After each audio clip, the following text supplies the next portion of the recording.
Hey guys, what's up? Welcome to my channel. Okay, so what we're gonna do today is we are going to talk about MPG on a hybrid. Okay, so before I bought this car, this is a 2010 Toyota hybrid. So before I bought this car, I didn't know too much about how hybrids would affect MPG. I knew obviously you're gonna get like a lot higher mileage per gallon with a hybrid, just because it's a hybrid. But basically, if you guys didn't know how it works, is um,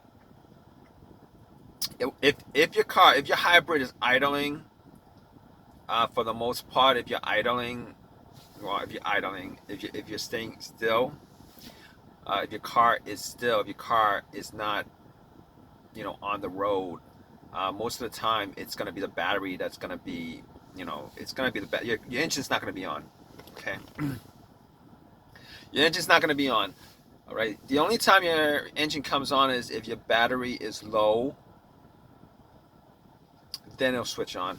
However, however, if you're driving, if you have your foot on the accelerator, then for the most part your engine will cut on. For the most part, if you have your foot on the accelerator, that's when the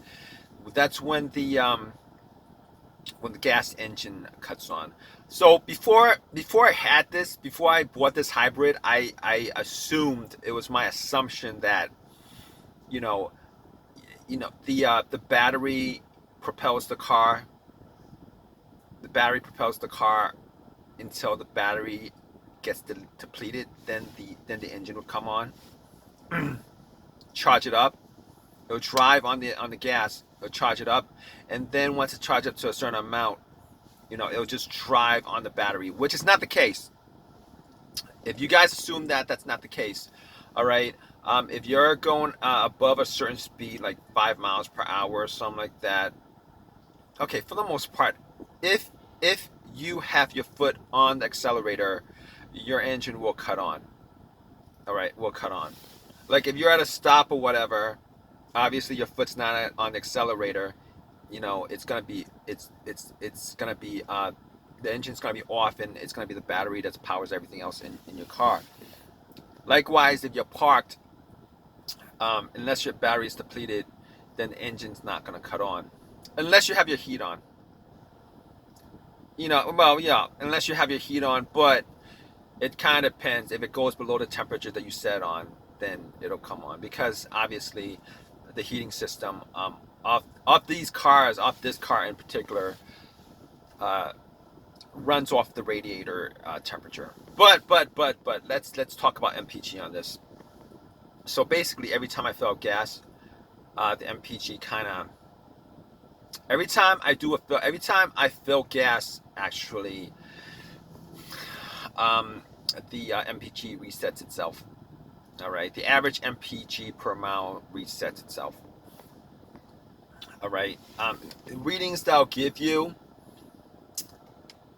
it'll give you like the average MPG, which is what I have right now is 5,437. Obviously, if you connect the battery cable or whatever, everything just resets itself to 100% zero.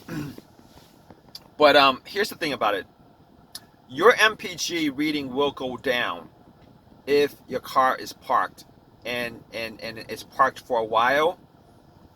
Your MPG reading will go down because at some point the engine's gonna cut on. It's gonna charge up the battery.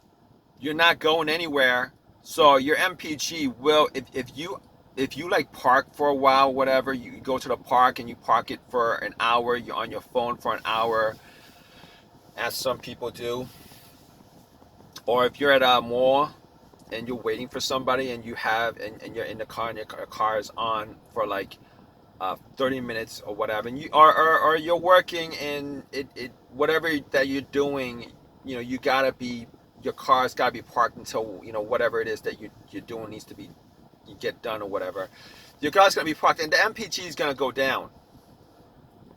All right, like if if you fill it up and you have normal driving, it's 21 miles per gallon, and then you parked it for an hour, that MPG is gonna go down to like 19 or whatever, because because obviously it's miles per gallon. You're not driving a car. So you're not putting on miles, but you are using gas. All right. That being said, I know that I've read up that, and this is what I'm surprised at. I've read that your MPG goes up when you're driving on local roads, but it goes down when you're on the freeway or the highway, etc., etc. I've had absolutely the opposite. Like, my MPG, miles per gallon, is lower when I'm driving on the streets, on local streets. It's lower than what it is if I take it on the highway or the freeway or the expressway.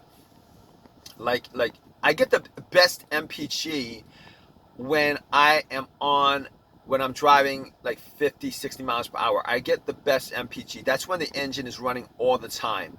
So maybe that's something, maybe my car is messed up. I don't know. I don't think my car is messed up. I think that's the way it is. I mean, I do have 275,000 miles on this car. I mean, this car does have 275,000 miles. I bought it used, obviously, so I wouldn't know, what the actual MPGs are from new. So there's nothing for me to compare it to, and this is my first hybrid, so there's really nothing to compare it to. Best MPG that I've gotten was like 20, 24, 24, 25.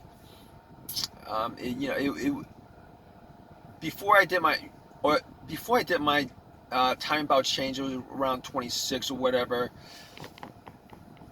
But that could be because I was driving a lot on the freeway. Like, if I was driving a lot on freeway, like if like 90% of my driving was on a highway, expressway, freeway, I know I can probably get MPGs of 26 to 28.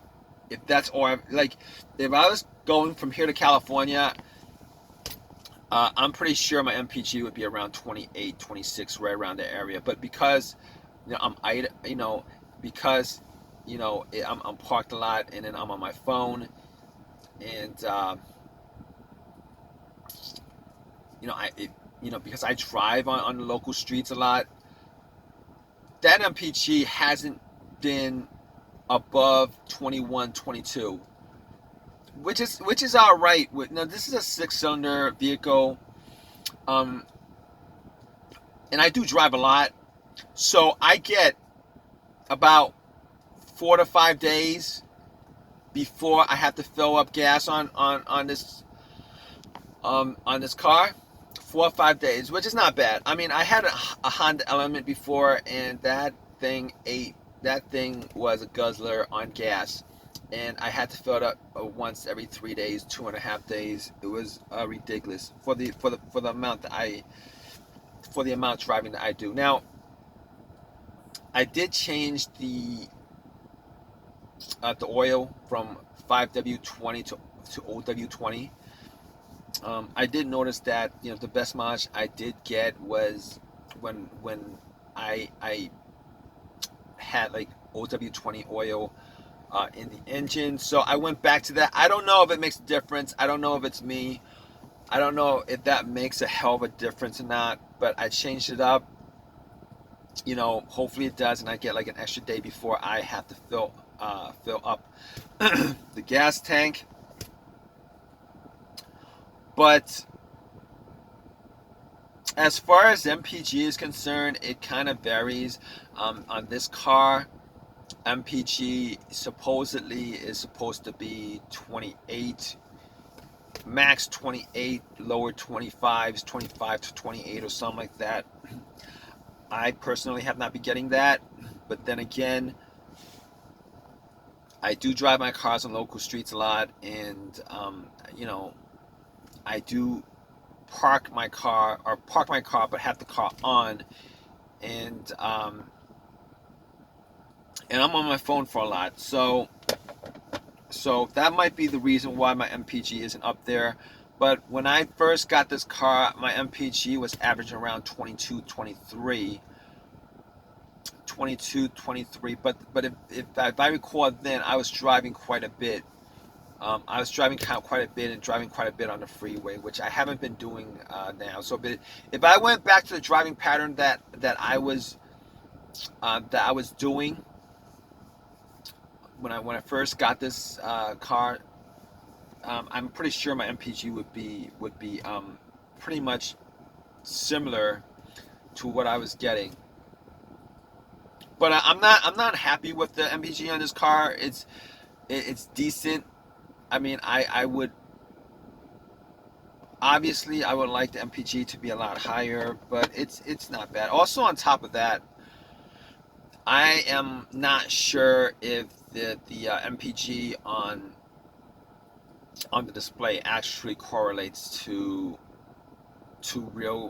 what I'm getting in real life, because 4 to 5 days 4 to 5 days before I have to fill up my gas tank was pretty much the same as when I first started driving this car. It hasn't really changed. So I don't actually give too much credence to the readings on here. And obviously I'm not going to, because it actually calculates everything. It calculates when you're parked and then the engine cuts on. You know, if you're parked for a while and the engine cuts on, obviously, you know, that's going to go down. The MPG is going to go down. So I don't actually look at the display and say, oh, you know, I don't actually trust it as far as the average MPG that I'm getting, because as far as readings on the gauges, I'm gonna say that readings on the gauges are pretty much similar to what I was getting since I've had this car.